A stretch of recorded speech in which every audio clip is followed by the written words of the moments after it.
Dear learners, in today's session we will talk about authority and responsibility, an important topic in public administration and central to the concept of management in any organization. First of all, we will talk about the introduction of authority, its meaning and definition, what are the main characteristics of authority, what are the sources and functions of authority. Then we will discuss the views of classical German sociologist Max Weber and behavioralist Chester Bernard. Then we will talk about the scope and limitations of authority. Next, I will be introducing to you the concept of responsibility, its meaning and definition, its main characteristics. Then we will compare both the concepts, that is authority and responsibility, and then we will conclude. Introduction. The role of authority in an administrative organization is like the role of soul in human body. It is key to administrative job. In all organized efforts, administrators actually do not perform the job. They simply get the things done by others. Indirectly, it means that the administrators have some right by which they get the things done. This right is technically known as what we call authority, which every executive must have to perform its functions effectively. Now, we see that the role of authority is very much similar to the role of soul in human body. That is, whatever we do in our lives, we are guided by our soul. Similar role is played by authority in any organization. It is the authority which decides how an organization will work, will function and will move on. Now, what we see that in all organized efforts, it is not the administrators who do the job, they get the things job performed by others. Now, what does it mean?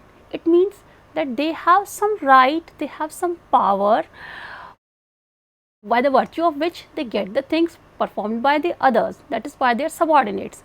Now, this right, this power is what is technically known as authority, which every executive must have to perform his functions, his duties efficiently. Without authority, an executive cannot perform at all. Meaning and definition. The concept of authority refers to the formal right or power to call for compliance in behavior or action in an administrative organization. It is a power to command others to do or not to do certain thing. The concept of authority implies the possession of the power to impose sanctions and to coerce. For without such a power, organization would become disorganized. Now, the authority refers to the formal right or power possessed by a superior on the basis of which he calls for compliance in the behavior of his subordinates in actions whatever they perform. That is, it is a power to command these subordinates to do and or not to do certain things. It is a linking pin between the superior subordinate relationship. Now, power to impose sanctions goes with this right, with this authority, that is power to award, reward, impose penalties, punishments, because without such a power an organization would not be able to function, it will become disorganized and chaotic. That is, we can say that this power to impose sanction is a binding force in an organizational integration. Now, coming over to some definitions of authority. For Henry Fayol, authority is the right to give orders and power to exact obedience. For Mooney and Riley, it is supreme coordinating power. Herbert A. Simon defines authority as power to make decisions which guide the actions of another. It is the superior subordinate relationship. Next are the characteristics of authority. First of all, the existence of right in authority which puts the executive in a position by which he can regulate the behavior of his subordinates to act or not to act in certain ways. The right of giving orders is legitimate. Authority is exercised by making decisions and seeing that they are carried out. The use of authority may control the negative aspect of behavior. Lastly, the use of authority may be determined by personality factors of the possessor. First of all, there is an existence of right in authority on the basis of which an executive, a manager or an administrative head is in a position to regulate the behaviors of his subordinates to do or not to do certain things. Next, there is this right of giving orders is legitimate, that is, it is being allowed by law. Next is authority is exercised by making decisions and seeing that these decisions are executed properly. The use of authority also controls the negative behavior, negative aspects in any organization. And lastly, the use of authority is determined by the personal qualities, by the personality factors of the possessor of authority. That is, it depends upon the personality of the possessor of authority. Now, sources of authority. There are three sources of authority in public administration. First, law. Second, tradition. Third, delegation. Now, in public administration, authority emanates from three sources: law, that is constitution, legislative enactments, delegated legislations and judicial decisions over a period of time. Next, tradition, that is organizational norms, codes, conducts, usages, precedents. That is, authority flows from all these things. The authority is inherited from all these things. Next is delegation. What is delegation? Delegation means conferment of authority by higher levels to the lower levels. That is, it is granting of powers, assigning powers, giving rights by the higher levels to the lower levels. Functions of authority. According to Herbert A. Simon, three functions of authority deserve special mention. It enforces responsibility, it secures expertise in decision making, it permits centralization. Now, Simon has given three functions of authority. First of all, he says that authority enforces the responsibility of the individual to those who wield the authority. That is, it is a responsibility by the individuals. Next, authority secures the expertise in decision making. An extremely important function of authority is to enable the enforcement and execution of the expert advice given by the specialist in any organization. Next, it permits the centralization of decision making and coordination of all the activities in the organization. That is, by the exercise of authority, all the activities are centralized and coordinated in any organization. Now, coming over to the views of Max Weber. Max Weber, a classical German sociologist, is most widely acknowledged for his contribution to social sciences, and he has formulated three pure ideal types of legitimate authority. Max Weber's theory of bureaucracy is a part of his theory of domination. Now, learners, Max Weber's most widely acknowledged contribution to social science has been the formulation of three pure ideal types of legitimate authority.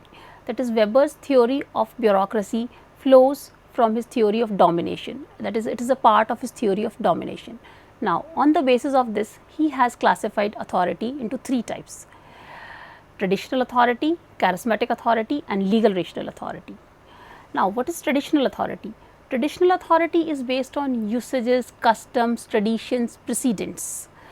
It is an established belief in the sanctity of an immemorial traditions, in the legitimacy of the status of those exercising authority under them. The leaders in such a system has the authority by the virtue of the status that he has inherited. The ruler is obeyed because traditions so demand. Examples of traditional authority are hereditary monarchies, Roman Catholic Church, Tibetan Buddhism, etc. Next is charismatic authority, based on the exceptional personal traits of the ruler.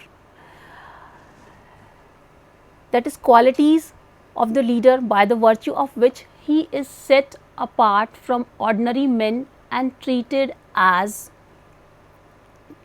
endowed with exceptional special qualities or powers, on the basis of which he is obeyed by the people. Charisma and its acceptance forms the basis of authority in the system. Among the holders of charisma are prophets, masiha, political leaders. For example, Mahatma Gandhi, father of our nation, dictators like Hitler, Mussolini, military leaders like Napoleon Bonaparte, etc. Now, legal rational authority, which is of modern times, it is based on laws, rules, regulations laid down in the constitution.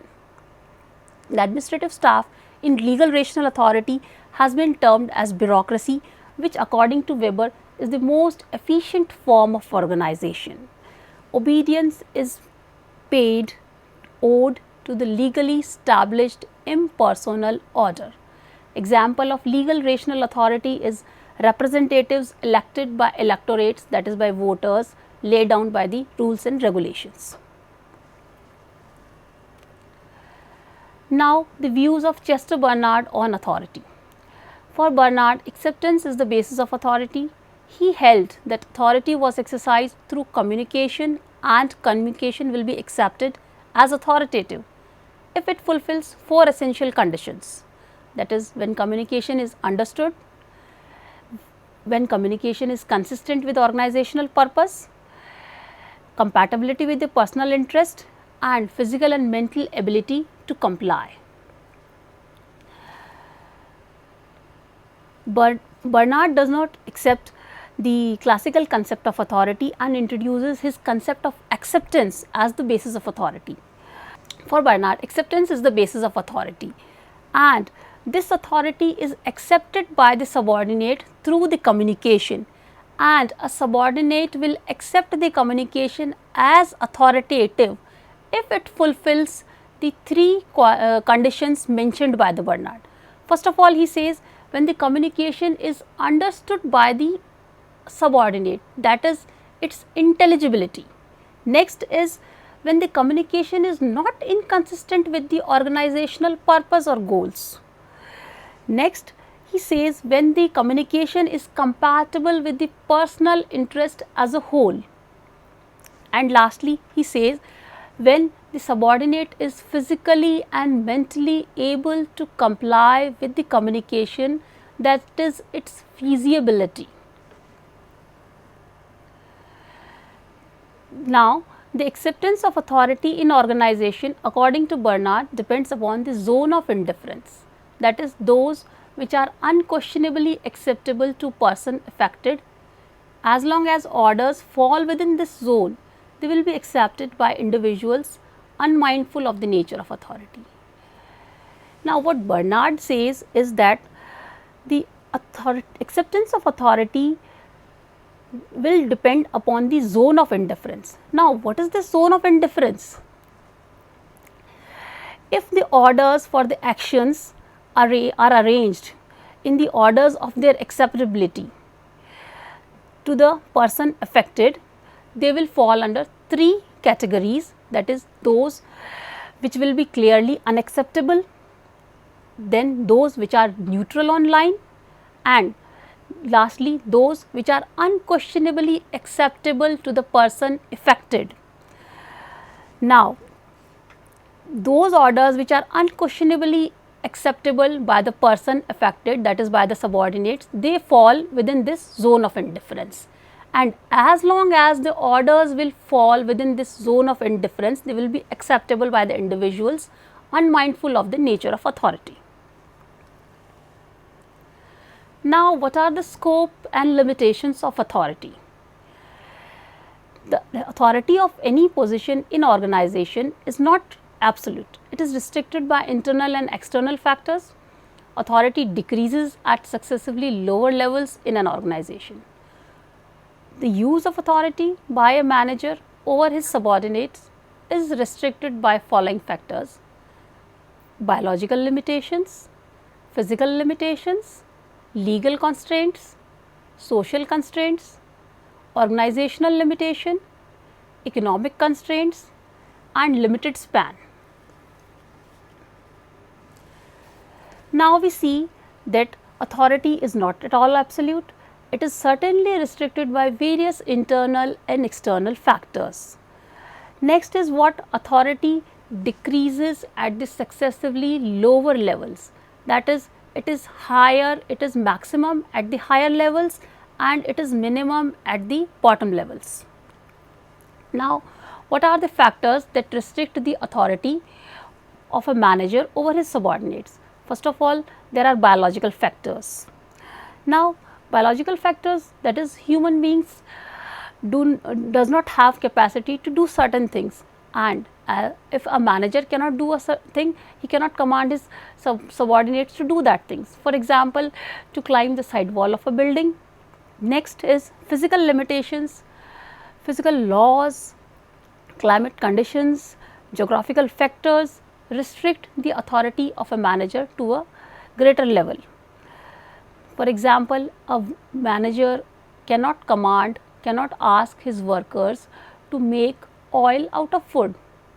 Next is legal constraints, that is various laws passed by the central and state governments, state legislatures and central legislatures restrict the authority of a manager. He has to function within the limitations of those laws. Next are the social factors, social constraints, that is task assigned to an employee must conform to the social norms, codes and conducts of the organization.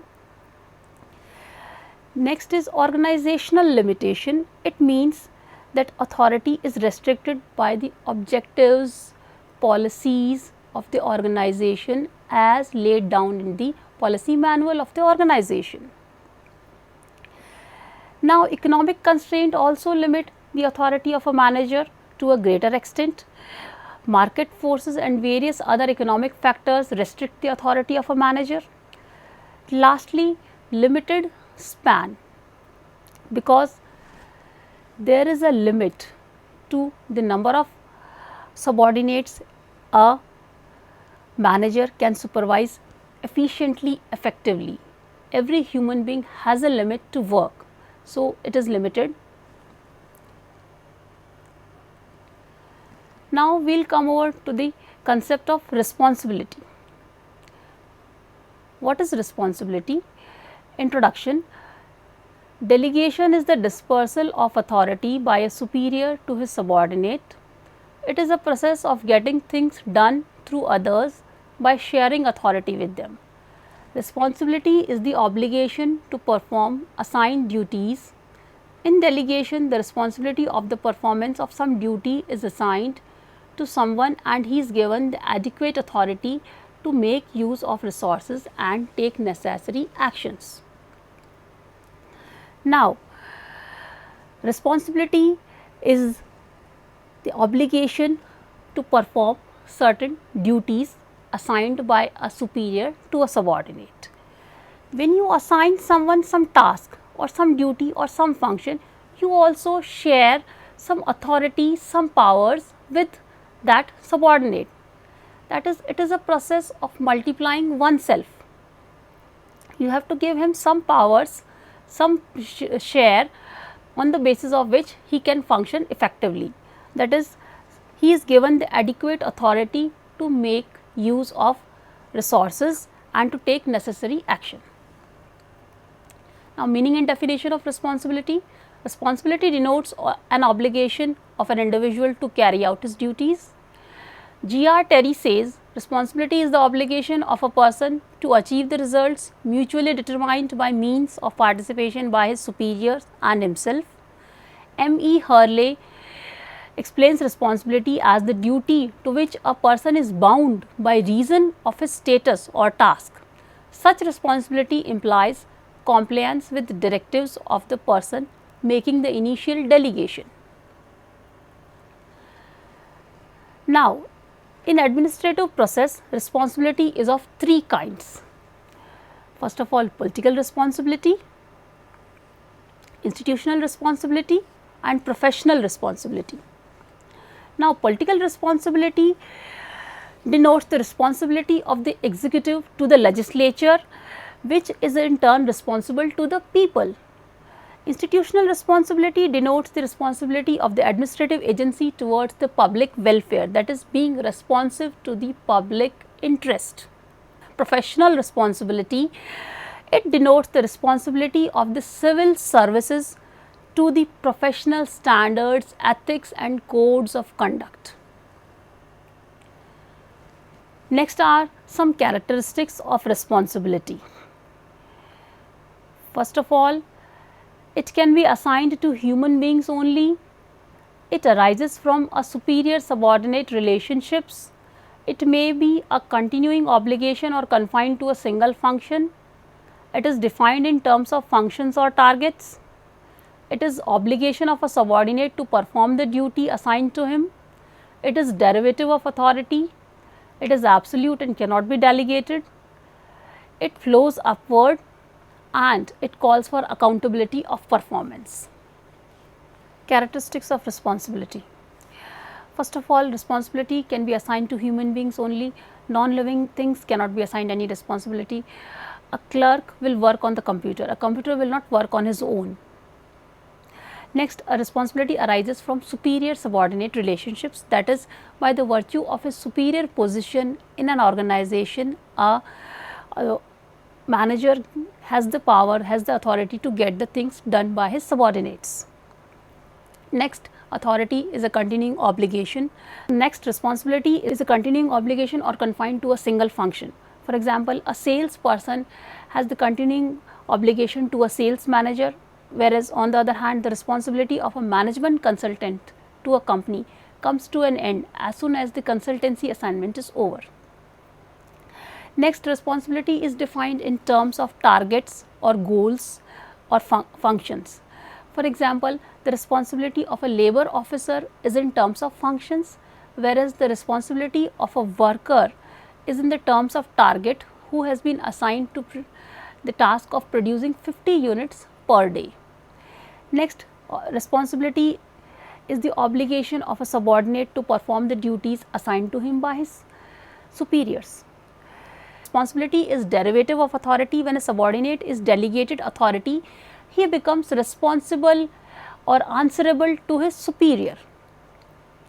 Now, next is responsibility is absolute and cannot be delegated. A subordinate may himself perform the job assigned to him, or he may get the things done by his next subordinate, but we see that in both the cases he is answerable to his superior.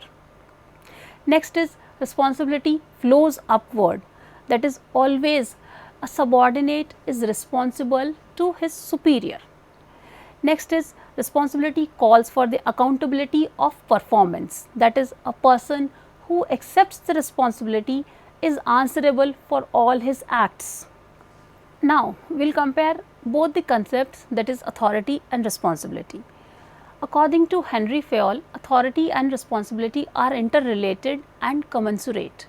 In his words, authority is not to be conceived of apart from responsibility. Responsibility is the corollary of authority. It is its natural consequence and an essential counterpart, and wheresoever authority is exercised, responsibility arises. So, learners, we see that both authority and responsibility are intertwined together, that is, they both are corresponding.